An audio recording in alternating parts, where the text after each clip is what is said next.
Olá, queridos amigos, queridas amigas, estamos de volta aqui com o nosso programa Semeando Espiritualidades, Diálogo e Crítica, e hoje estamos aqui com uma convidada muito interessante que vai trazer informações bastante preciosas para nós aqui no nosso programa, que é a Salete Aquino, né?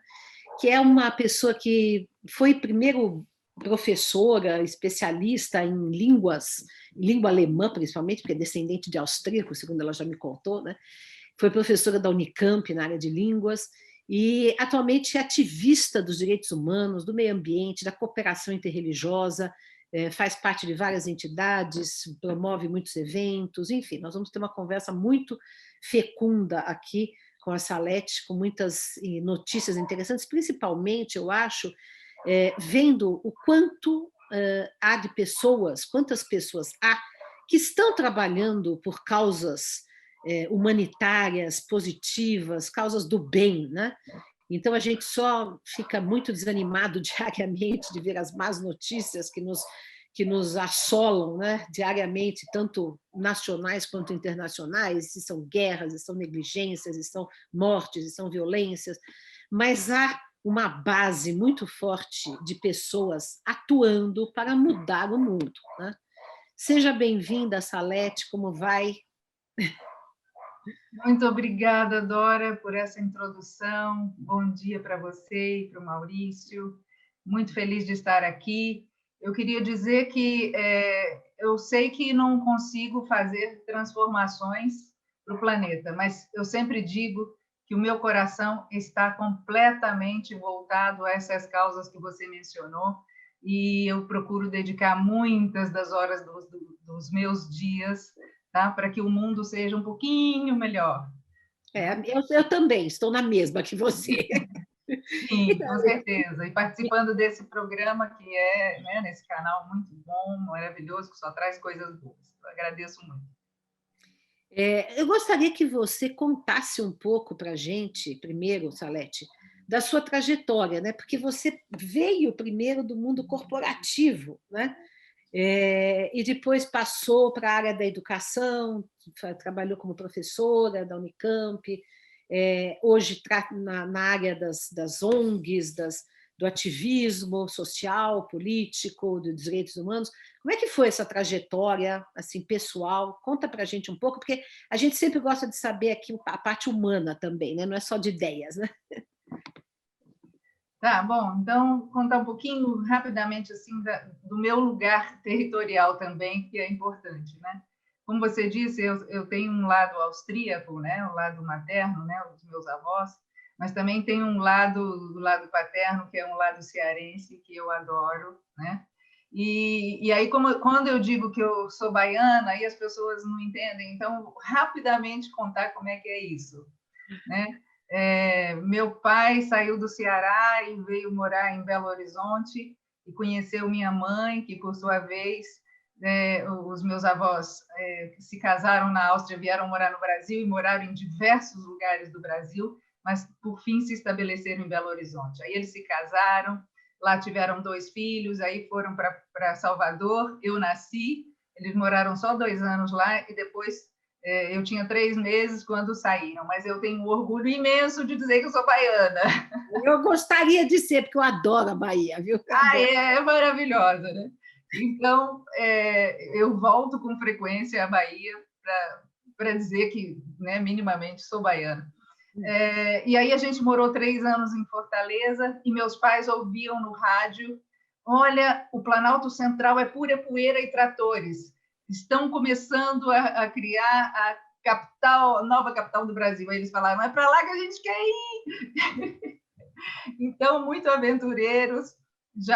Aí, depois de mim, já teve mais uma irmã que nasceu lá em Fortaleza. Aí fomos para Belo Horizonte para passar 1 ano. Meu pai veio para Brasília, já nem tinha casa para a gente aqui, ele ficou aqui e a gente lá em Belo Horizonte até conseguirmos mudar para cá. Ele veio em 60 e nós viemos em janeiro de 61.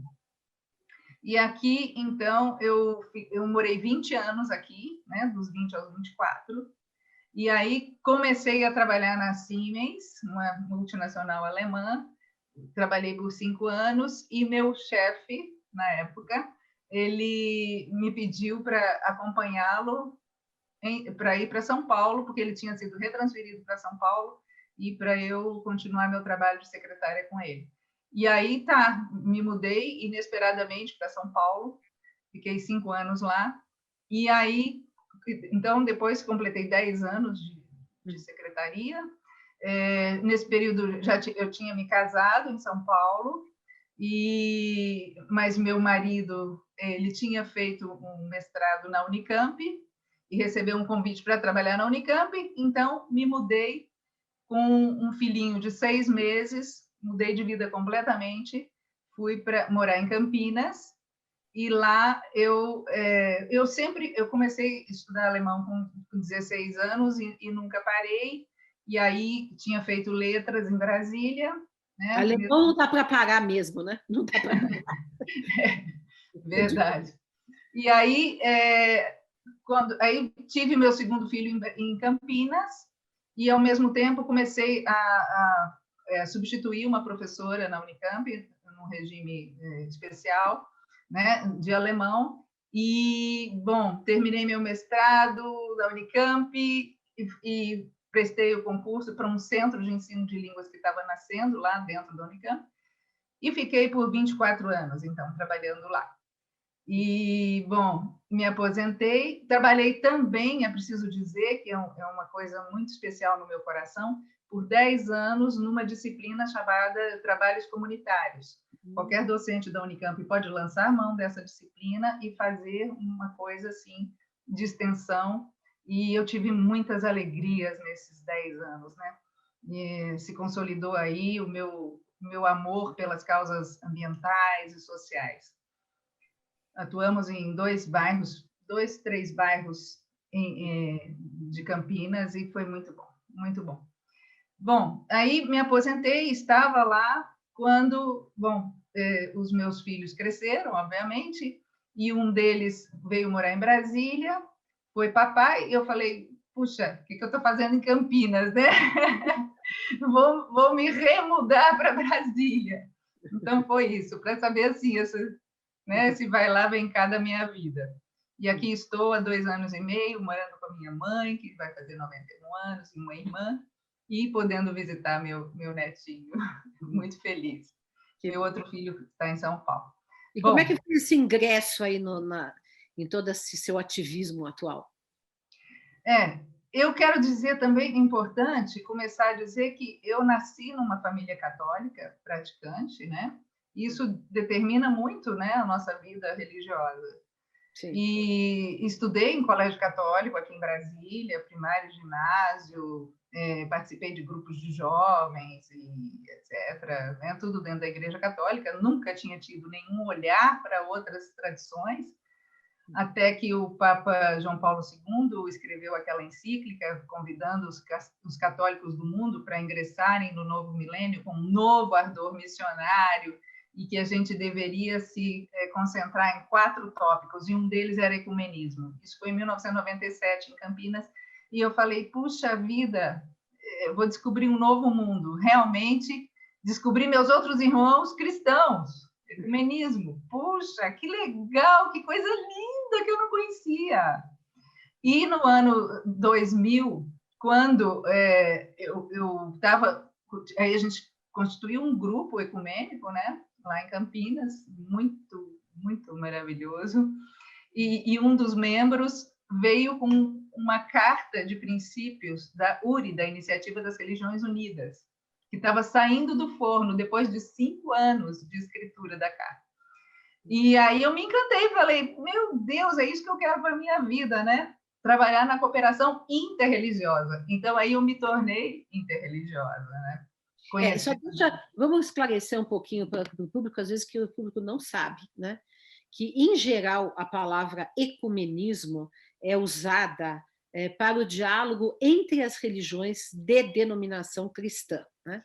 O interreligioso é usado para o diálogo entre religiões cristãs, não cristãs, e qualquer tradição espiritual, né? Então, eu também sou uma militante do interreligioso, né? Muitos anos, tenho livros publicados, etc. E só que, assim, nós, espíritas kardecistas, estamos nesse meio do caminho, né? Porque a maioria dos espíritas kardecistas, não todos, a maioria se dizem, eu me digo, cristã, né? Mas não somos reconhecidos, muitas vezes, como tais, pelos católicos, protestantes, etc. Então, nós nunca fizemos parte de um movimento ecumênico, né? Mas fazemos parte, alguns, do movimento interreligioso, né? Então, quando eu perguntei para você, antes de nós começarmos, né, se nessa iniciativa da União das Religiões tinha espíritas, né? Você disse que tem. Inclusive, bom, aí eu comecei a participar no ano 2000 da URI, né? Quando estava nascendo mesmo a URI. Esse mês, exatamente esse mês de junho, vai fazer 21 anos, né? Dia 26. Então, atingiu a plena maioridade. É verdade, né? E aí eu ajudei a fundar um círculo de cooperação, que é assim que a gente chama, as células do Movimento pelo Mundo. Ajudei a fundar esse círculo de cooperação em Campinas e que tem uma grande amiga espírita que fazia parte desde o início. Então, por isso, eu quis dizer isso para você. Mas tem vários. Como é que é essa? É uma ONG? E como funciona? E o que vocês fazem? Se vocês têm um alcance apenas nacional ou internacional, conta um pouco para a gente desse projeto. Tá. A sigla é URI, mas o termo é em inglês, mas a gente adota a sigla e Iniciativa das Religiões Unidas, esse outro nome em português. Então, nasceu porque o bispo anglicano da Califórnia, o bispo William Swing, foi convidado pela ONU para organizar um ato interreligioso em comemoração aos 50 anos da Carta de Fundação da ONU. Essa carta foi assinada em São Francisco, a um quarteirão da catedral onde iria acontecer a comemoração dos 50 anos, né? Grace Cathedral, que eu tive a honra de conhecer alguns anos atrás. E então ele organizou esse evento. Esse convite veio em 1993, e em 1995 aconteceu a comemoração, e ele se apaixonou pelo diálogo também interreligioso e falou: vou dedicar o resto da minha vida a isso. Ele está hoje vivo ainda, muito ativo como presidente de honra da URI, está com 84 anos. E aí ele viajou pelo mundo em busca dos grandes líderes das grandes religiões. Conheceu todos eles, falou com eles da ideia de uma aproximação muito forte entre as tradições, para chegar à conclusão depois que o trabalho tinha que ser de base, de pessoas que professam as tradições cooperando juntas. Exato. Mas esses 5 anos, de 1995 a 2000, então ele se dedicou a fomentar encontros com pessoas de todas as tradições que pensassem num documento que pudesse representar todos, né? Então, essa carta de princípios, pela qual me apaixonei no ano 2000, ela é uma preciosidade.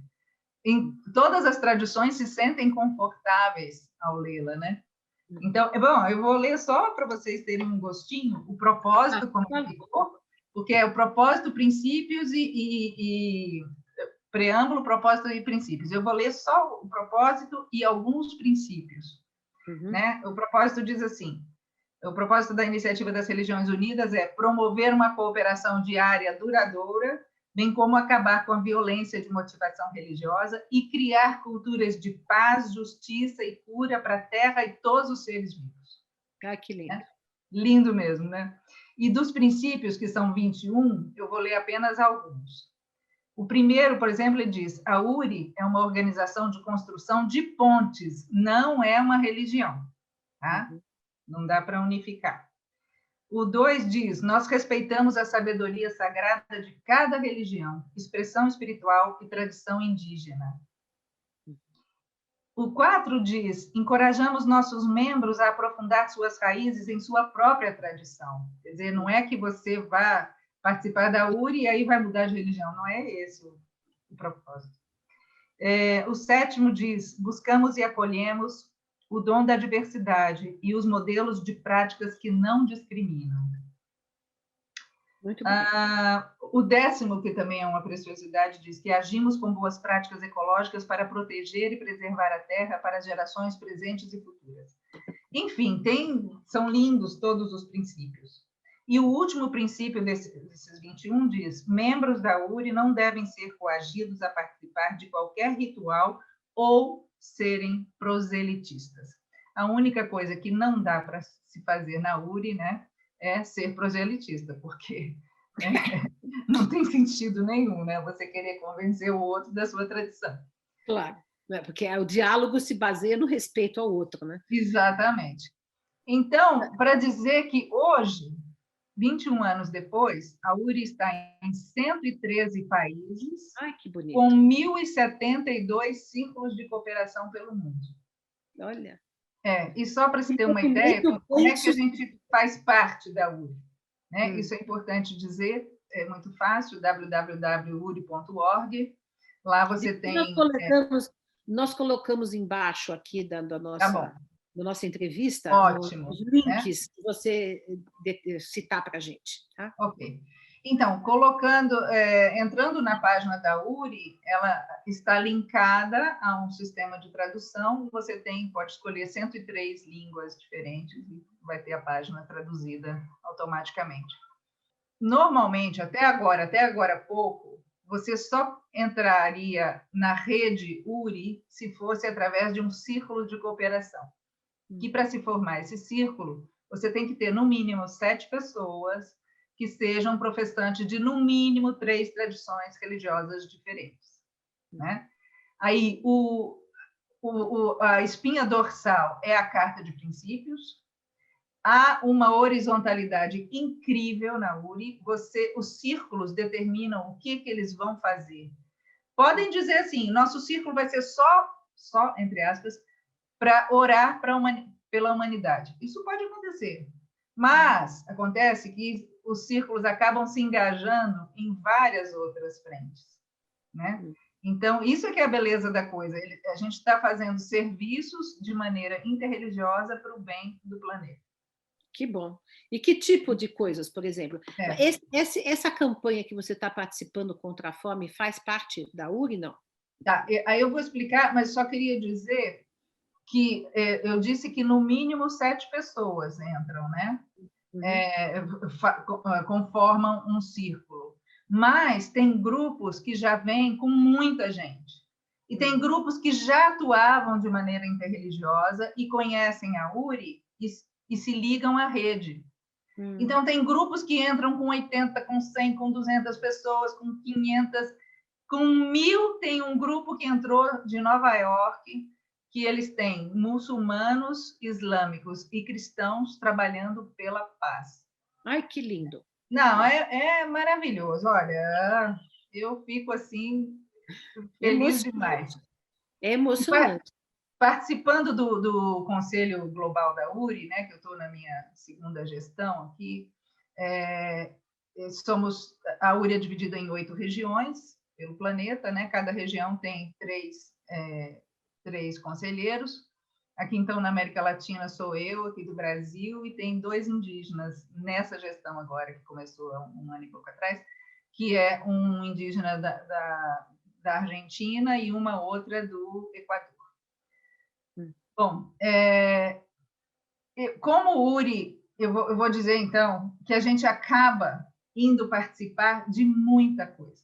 Hoje, a gente fez um levantamento aí há uns anos atrás, pelo mundo afora, tem 14 áreas de atuação. Rapidamente eu vou dizer para vocês, eu não vou dizer os exemplos, que são maravilhosos, mas não dá tempo. Mas nas artes, construção comunitária, educação, meio ambiente, serviços de saúde e serviços sociais, direitos humanos, questões indígenas, entendimento interreligioso e diálogo, construção da paz e transformação de conflitos, alívio da pobreza, oportunidades econômicas, política, mulheres, juventude, e assim, montes de trabalhos nessas áreas pelo mundo afora. Mas como é grande demais, eu vou me ater, então, às coisas nas quais eu e alguns membros da URI no Brasil estamos envolvidos. Tá? Aqui no Brasil, nós temos 14 círculos de cooperação, né, em várias cidades. Eu estou envolvida, por exemplo, um dos grupos, não só eu, aí tem eu e um outro membro super ativo aqui do Círculo de Cooperação de Brasília, num grupo chamado Espiritualidades em Ação, tá? E nós temos presença nesse grupo, além de nós, da URI, o próprio CONIC, né, o Conselho Nacional de Igrejas Cristãs, a pastora Romy representa o CONIC lá. Nós já entrevistamos a pastora Romy aqui no nosso programa. A Romy é tudo de bom. Temos, aliás, uma outra que é membro também da URI, e é uma personalidade, que é a Mãe Baiana, não sei se vocês conhecem, e ela também é do Círculo de Cooperação do Brasil. Bom, e temos a comunidade Bahá'í, faz parte também desse grupo, e temos uma docente da UNB participando. Nós somos, nesse grupo, poucas pessoas, mas esse grupo organizou recentemente, a gente organiza várias lives, vários encontros. Antes da pandemia, a gente realizava também encontros presenciais, mas nessa live, então, que eu gostaria de dizer que a gente está organizando esse ciclo de palestras com o nome Abya-Yala, Aprendendo dos Povos Originários o Bem Viver, que a gente começou a falar sobre esse livro, né? Abya-Yala, que é o título Genocídio, Resistência e Sobrevivência dos Povos Originários das Américas. Então, o que é essa palavra, Abya-Yala? Abya-Yala é uma palavra indígena que representa a América Latina como um todo. Né, as Américas, por que se chama América? Porque Américo Vespúcio veio para as Américas e deu esse nome, né, ignorando todo o passado, né, ignorando tudo. Então, esse é um nome proposto para as Américas. Tá? Eu quero fazer um parênteses, né, como sempre na minha fala eu faço um monte de parênteses, para dizer o seguinte: eu tenho dito aos meus amigos que se eu tivesse no meu leito de morte hoje, eu iria recomendar como último desejo a leitura de 2 livros para todo o Brasil e possivelmente para a América Latina, né, se eu conseguisse, né? Esse é um desses livros. E o outro? Esse livro é uma preciosidade, porque ele trata do genocídio e o último capítulo vem com as realizações dos povos indígenas das últimas décadas. Ou seja, a participação deles em assembleias em nível de América Latina e até na ONU e em outros parlamentos, em outras nós vamos tentar convidar a autora do livro para vir também no nosso programa, né? E qual é a sua curiosidade? Qual é o outro livro que você recomendaria? Agora eu agradeço você me lembrar de falar disso, porque é muito importante, que se chama Um Defeito de Cor, de Ana Maria. Agora, eu sempre confundo o sobrenome dela, não tem jeito. Eu falo Magalhães, Guimarães, ou... Ela que me perdoe se ela um dia ouvir essa minha fala, mas eu sempre... Tá? Esse fala sobre a questão da escravidão no Brasil, e olha, é incrível. Esses 2 livros, se eles fossem trabalhados em todas as escolas, as universidades, eu diria, nossa, seria um ganho para isso. Então, convido vocês que vão assistir essa live, né, no dia 10, para estarem no dia 11, às 8 horas da manhã, depois a gente coloca aí o link, né, para essa conversa com Moema Vieser, autora do livro Abya-Yala, com o Marcelo Grondin, que é seu esposo. Eles trabalharam 5 anos na pesquisa desse livro, né? E eles têm recebido, nesse ciclo de palestras, convidados, então, do mundo indígena e do mundo negro. E o que tem sido uma oportunidade assim, magnífica de encontro dessas 2 lutas, né? São um exemplo de resistência incrível, né? Então,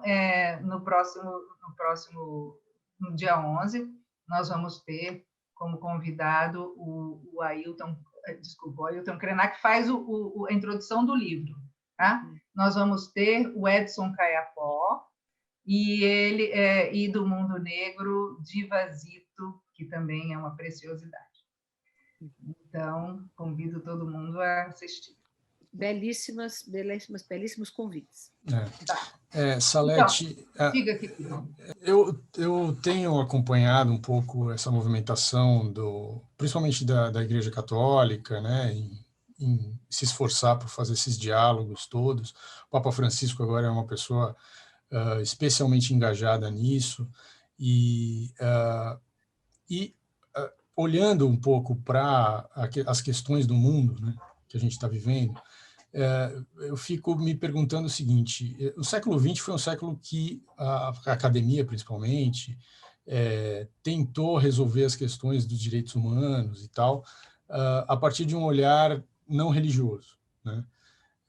Então e aí até hoje isso é influente na academia, né? Quer dizer, um pensamento marxista, um pensamento materialista, né? E tentar solucionar ou trabalhar esses assuntos a partir desse ponto de vista. Mas agora, no século XXI, está cada vez mais forte uma retomada dos valores das religiões como uma forma de tentar resolver as questões que já vem se arrastando há muito tempo. Eu acabei de ler recentemente uma autobiografia do Martin Luther King, e ele tem umas ideias, umas formas de olhar para as coisas que são muito interessantes. Então, por exemplo, ele cita lá aquela parábola do bom samaritano, né? E ele fala que a interpretação que ele dá é uma interpretação totalmente humana, né? Então, ele fala que os caras que pararam ali e não ajudaram, ele fala assim, mas será que eles fizeram isso porque eles são senhores da lei ou porque eles tinham medo? Porque aquela estrada era perigosa. Talvez eles não tivessem parado porque eles tinham medo também. Talvez aquela pessoa deitada ali no chão fosse só uma isca para um assalto. Como que você julga uma pessoa dessa? E o cara que parou, ele em vez de ele pensar em si mesmo e fugir, ele pensou no outro, né? E aí ele começa um processo, mas ele dá um salto além e fala assim, mas vai ter um momento em que a gente vai ter que parar de pensar sobre nós e sobre o outro pontualmente e pensar o que a gente pode fazer para que essa estrada não seja mais tão perigosa. Que é esse o ponto, quer dizer, por exemplo, o pastor Henrique Vieira, do Rio, inclusive ele teve uma participação no filme Marighella, que ainda não foi né, distribuído nos cinemas e tal, mas tem muita gente que já assistiu o filme Pirata e tal, e no filme ele fala uma coisa que ele sempre fala, que é a questão de Jesus ser negro, ou fazer essa associação, né? Fala, Maria e José levaram ele para o Egito para esconder o menino. Se ele fosse branco, ele ia se destacar, porque é na África o Egito, né? Então ele era negro. E essas interpretações que os ativistas que estão ligados às religiões fazem, assim como, por exemplo, a ideia dos povos originários de que o homem é a terra que anda, que é uma coisa que tem a ver com o bem viver e com essa relação do homem com a natureza, e que vai falar... Então, assim, de fato, tem muita coisa nas religiões que resolvem os problemas do século XXI, que vem se arrastando desde o século XX, mas ainda existe resistências, né? Na sociedade, na academia, né? Você vê dessa forma, quer dizer, porque eu estou entendendo, na minha leitura, que esse caminho da interreligiosidade talvez seja o caminho da solução dos problemas do mundo. E isso está ficando cada vez mais claro. Como você vê isso? É uma pergunta complexa, muito complexa, porque eu acho que sim, que as religiões têm um papel, mas, ao mesmo tempo, como as religiões são conduzidas por homens, elas muitas vezes são desvirtuadas, né? Então, a espiritualidade... de retrocesso também, né? Muitas vezes ela tem um papel de retrocesso também. Exatamente. A gente, por exemplo, luta muito para que o Estado continue laico, né? Porque não dá para você misturar as coisas de jeito nenhum, né? E o que a gente está vendo no Brasil, por exemplo, é, né, uma manipulação, né, no Brasil e em tantos lugares do mundo, né? Um uso das religiões para causas muito menos nobres, né? Bom, mas tanta coisa bonita que você falou aí que eu estava pensando, né, enquanto você falava, eu me lembrei da Maria Paula, sabe? A atriz Maria Paula, famosa, né? Ela também ela é psicóloga, ela tem uma profundidade incrível. E a semana passada a gente tem feito um trabalho juntas em algumas frentes, né? Por exemplo, do desafio 10 por 10, que é aquela campanha de arrecadação de alimentos, e não só, teve muitos desdobramentos. A Maria Paula fez uma fala semana passada dizendo e ela tem batido nessa tecla, que a gente tem que condenar, combater o crime, mas não o criminoso, porque o que levou essa pessoa a ser criminosa, né? A gente tem que mudar essas estruturas de desigualdade no Brasil, um dos países mais desiguais do mundo, né? É desumano você atribuir toda a culpa à pessoa, né, que vem sofrendo há décadas, há séculos nesse país, né, toda a repressão, né? Por isso a importância desse outro livro que eu tinha falado também, né, Um Defeito de Cor, importantíssimo para a gente entender nossa história. Bom, não sei. Fala Diga, um pouco, exatamente, dentro dessa pergunta que o Maurício fez, eu ia fazer uma outra dizendo justamente isso, né? Nós estamos divididos atualmente entre o campo religioso, que trabalha pelo diálogo, pelos direitos do ser humano, pela paz, e o campo religioso, que também está em todas as religiões, em todas, né? E em todo o mundo, fundamentalista, que se alia à violência, que se alia ao patriarcado, que se alia à opressão, que se alia, inclusive, à extinção das outras culturas, né?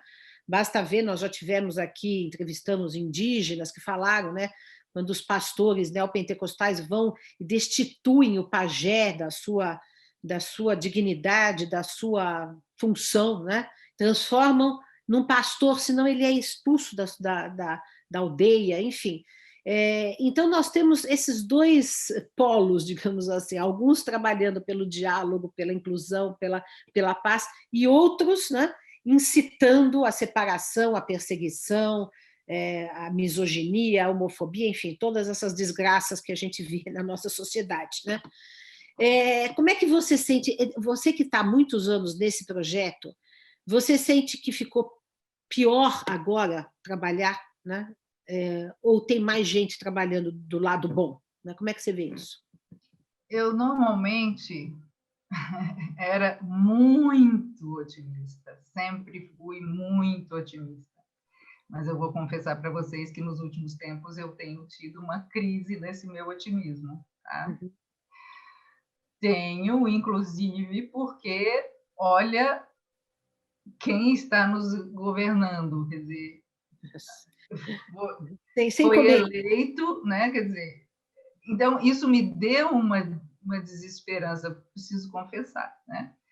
E, por outro lado, eu queria comentar uma coisa que me lembrei também na fala do Maurício, que uma das pessoas que compõe o Círculo de Cooperação da URI em Brasília é uma pessoa incrível, maravilhosa, da Associação dos Ateus. Então, eu fico pensando, o que a gente tem que preservar são os valores humanos, né? Então, esses independem de ser ou não crente em alguma coisa divina, né? E também resgatar a regra de ouro da humanidade, que é faça ao outro aquilo que quer que seja feito para você. Essa regra de ouro, pelos estudos, ela tem mais de 4.000 anos. Uhum. Jesus, bom, como eu sou cristã, vou dizer, Jesus atualizou, né? E outros líderes religiosos e outras divindades atualizaram esse espírito, mas ele né, já vem há muito tempo. Confúcio também fala, lá o Confúcio, o Buda, enfim, né? E eu tenho um irmão ateu, assim, bem declarado, né? Dos 9, ele se diz ateu, né? extremamente correto nos seus valores, nas suas práticas diárias, né? Com a vida, com o ser humano, com o planeta, ecologicamente super correto também. Quer dizer, então, ao mesmo tempo que eu estou num movimento interreligioso, eu também tenho aberto minha vista cada vez mais para aquilo que é o certo, entre aspas, né? Independente de nomenclatura, né? De pertença. Né?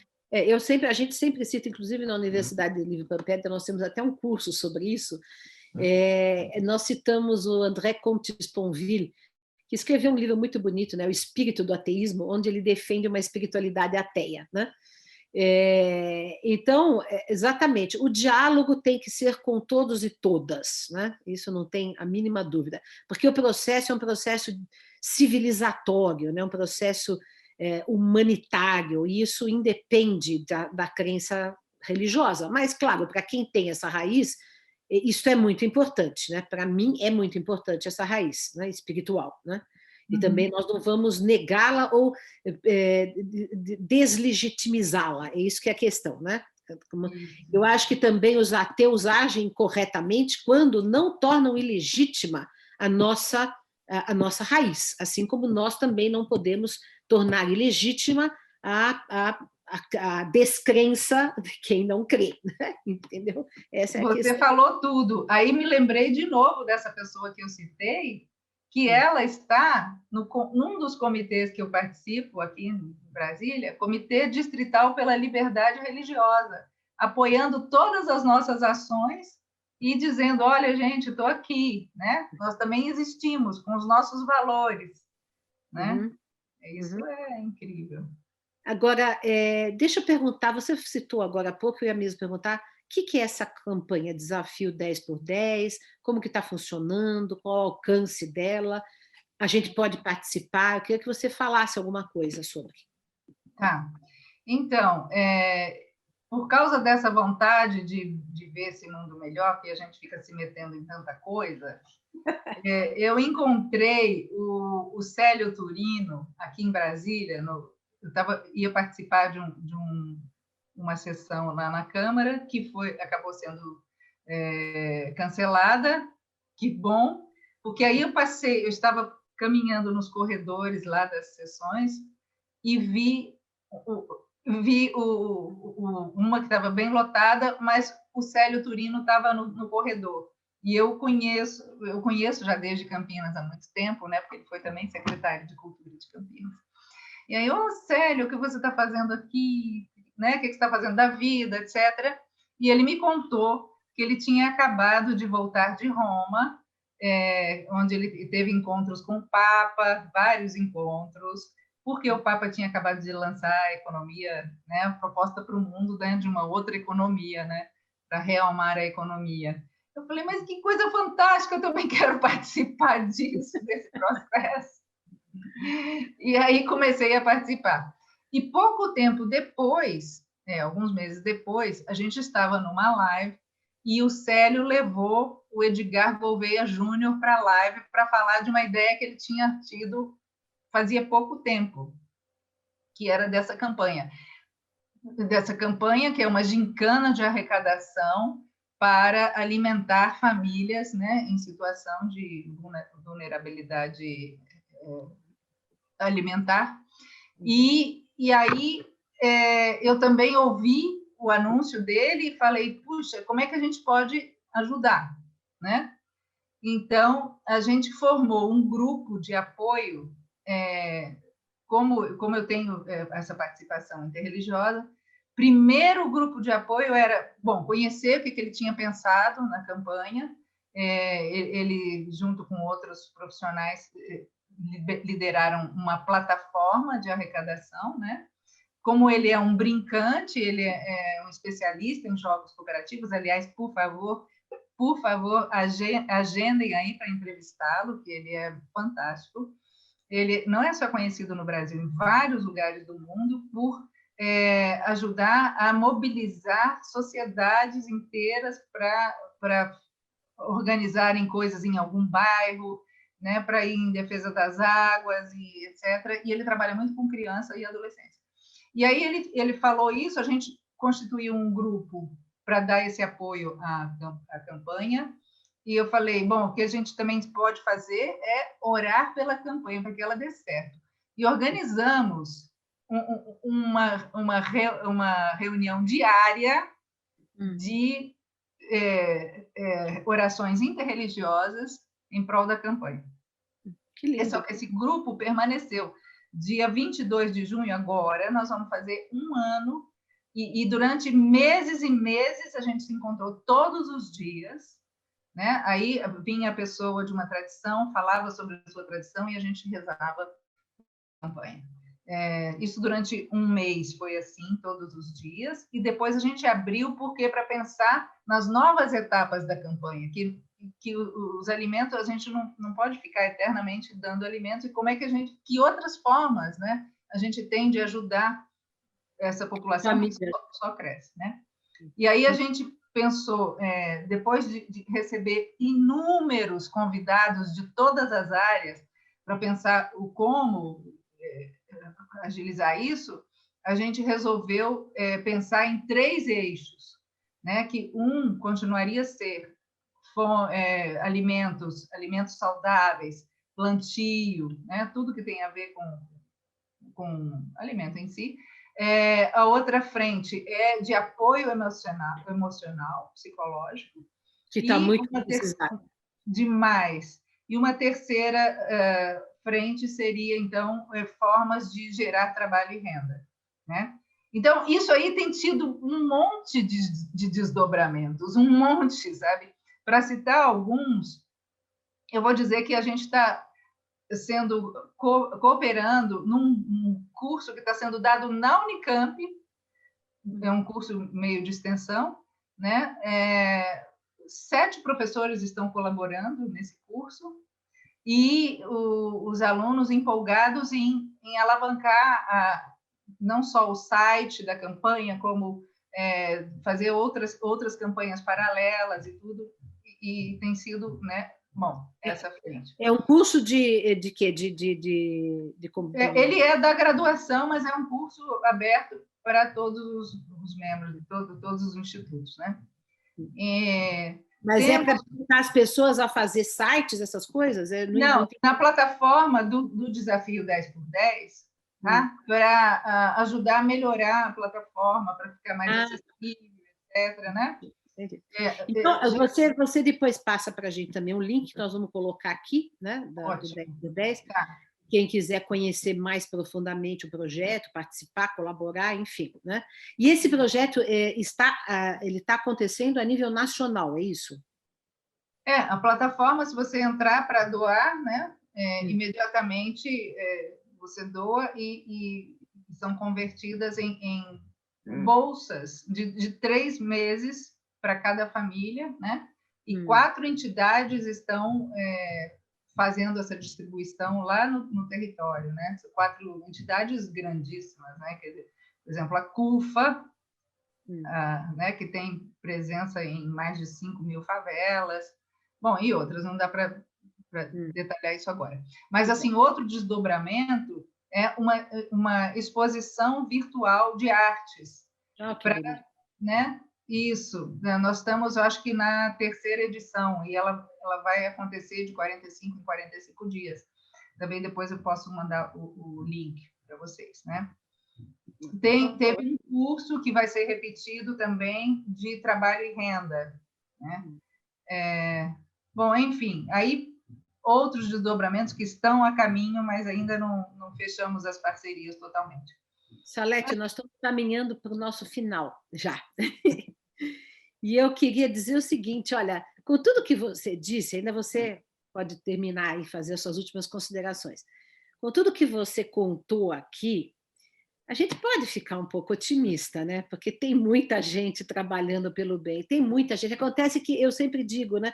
2 coisas que eu sempre falo. Uma que o Gandhi falava, que o bem anda com a velocidade de uma lesma. E a outra é o seguinte, que o bem não faz propaganda do que faz, né? Então, a gente às vezes não sabe das iniciativas todas que estão sendo tomadas no mundo inteiro por pessoas que realmente trabalham pelo próximo, né? Então, que trabalham na base da sociedade, né? E então eu estou assim, depois dessa nossa entrevista, hoje pelo menos salvou meu dia, que eu estava aqui tristonha com algumas mortes, com algumas coisas, mas pelo menos, né, a gente vê que tem muita gente que está fazendo o que deve ser feito. Então, quanto mais nós multiplicarmos, eu acho, pessoas que estejam engajadas em projetos dessa natureza, mais nós teremos chances sabe, de minar as bases, né, desse mundo injusto, desse sistema predatório, né?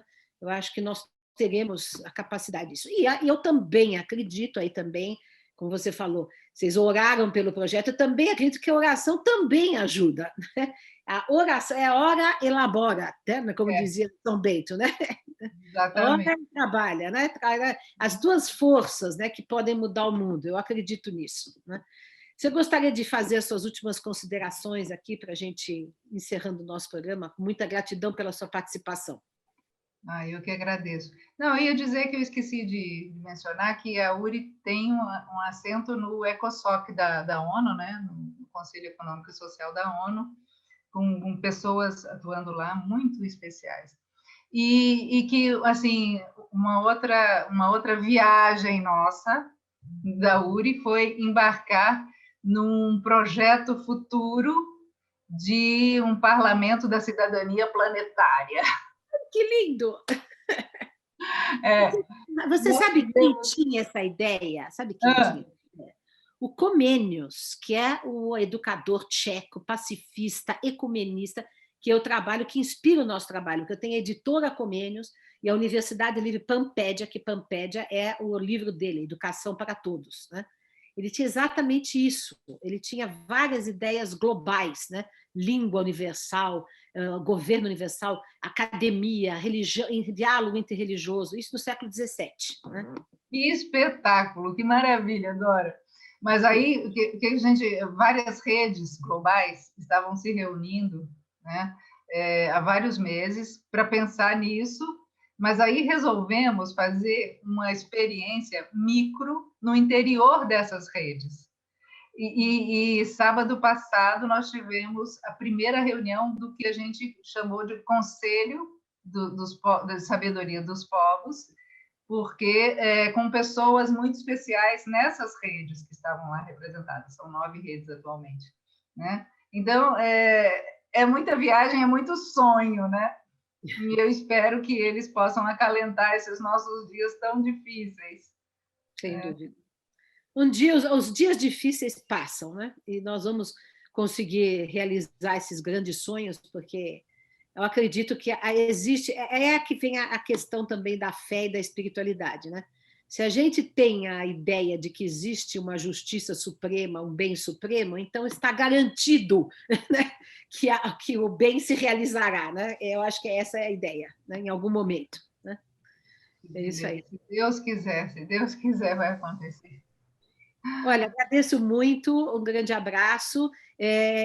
Agradeço a todos que nos acompanham, nos acompanharam até aqui no nosso programa. Voltamos em 15 dias e vamos agendar essas pessoas que a Salete Aquino indicou para nós, para também trazermos aqui para entrevistarmos e vamos ampliar essa nossa rede de atuação no mundo, para um mundo melhor. Um grande abraço a todos. Obrigada a vocês, obrigada a todo mundo que nos ouviu.